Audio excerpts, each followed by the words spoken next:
Sports in the Spirit, the only show, at least that I know about, where we take Catholic things, we take sports, we combine them into one. And it's pretty awesome. My name's Andy Shmura. I'm your host. I picked an interesting topic today. Oh my gosh. Who would have Jesus voted for? Well, look, Republicans are going to be quick to say he would be a Republican because, pro-life, religious freedom, traditional families, those type of issues. But, Democrats are quick to say maybe he'd be a Democrat because you got social justice, you got helping the poor, immigrants. Well, which is it? Look, if Jesus was an American in the year 2020, I think all we want to know is who would have he cast his vote for? Would have he voted for Trump? Would have he voted for Biden? Well, to answer that question, I think we need a little help from our good friend, Michael Jordan. Now, Michael, look, we all know who he is. Maybe the greatest basketball player of all time with respect to LeBron James. He was that good. Right? You can never criticize Michael for his play on the court because he was just that good. He won a lot of championships. But off the court, there were a few things that came up.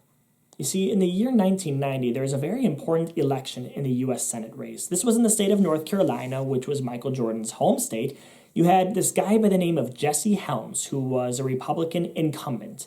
He was trying to keep a spot in the Senate, but he had an interesting challenge by a man by the name of Harvey Gantt. Harvey Gantt was a Democrat. He was also an African-American man.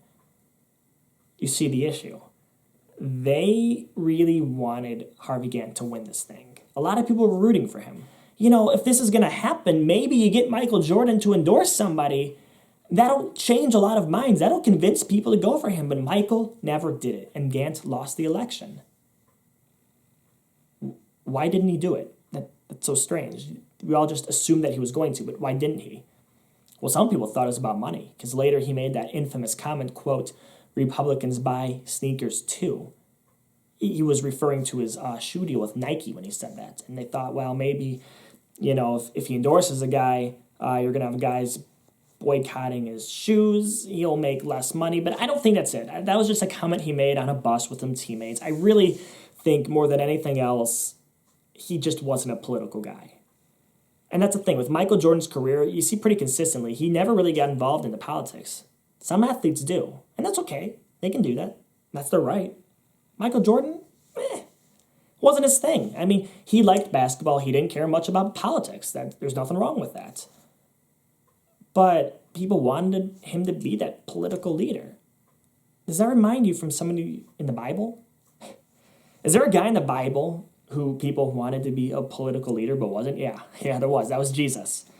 And you got to understand, this is why people wanted Jesus to be a political leader. You look at the history of the Jewish people, unfortunately, there are a lot of foreign nations that have taken them over. You have Babylon. They talk about that quite a bit in the Old Testament. You talk about Assyria. That comes up a lot. They talk about the day of the Lord. And to a lot of these Old Testament prophets, you hear them talking about the day of the Lord. People interpreted that as the day when the Messiah comes, and he's just going to wipe out all of Israel's enemies. And they were going to once again be united as one kingdom and live happily ever after. But that didn't exactly happen because Jesus came around. They had the Messiah, and they were waiting for this military invasion against the Roman Empire, but it didn't really happen. Jesus was a lot different from what they thought he was going to be. And they thought that maybe he was going to free them from the Romans, but he didn't. So, what's up? What are you doing, Jesus? Your job was supposed to be to lead a political invasion. What are you doing? Well, was it though? What, was he a political leader? Was he ever supposed to be? Not really. He was a spiritual leader. That's all Jesus was supposed to be. He came to die on the cross to save us from our sins. Jesus was just trying to take people to heaven. Rome was going to do what Rome was going to do. That wasn't really his goal. Even when he was asked about it, what does he say? He says, "Give to Caesar what belongs to Caesar, and give to God what belongs to God." That was the most political Jesus ever got. And it's not like he didn't have a reason to. You think about some of the local politicians in the area. I mean, let's see, we got Herod the Great, who tried to kill Jesus when he was a baby. You have his son, Herod Antipas, who teamed up with the Roman governor, Pontius Pilate, to coordinate the crucifixion. Yeah, he had a reason to be political because he was in a country that was owned by a foreign pagan emperor who lived 1,400 miles in one direction, and then all of his local politicians literally teamed up to try to kill him. 2 of them were successful. I mean, yeah, he could have been involved in politics, and he didn't do it. He was busy criticizing the spiritual leaders of the time, the Pharisees, the high priests, the scribes. He would talk about them all the time, but the political leaders who were no better, he was silent. It's very simple, guys. Jesus was a spiritual leader. That's all he wanted to be.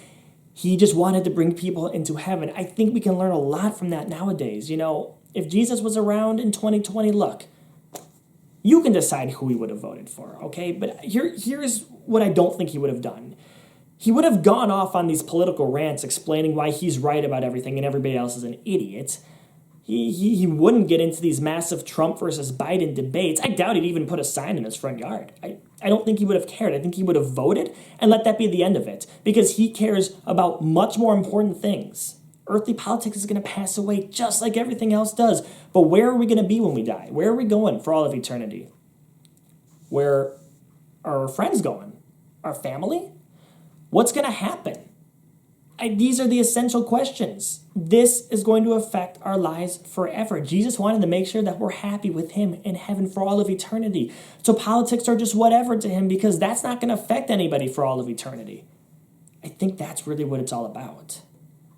If they asked him about politics, I think he would have said something along the lines of give to Washington what belongs to Washington and give to God what belongs to God.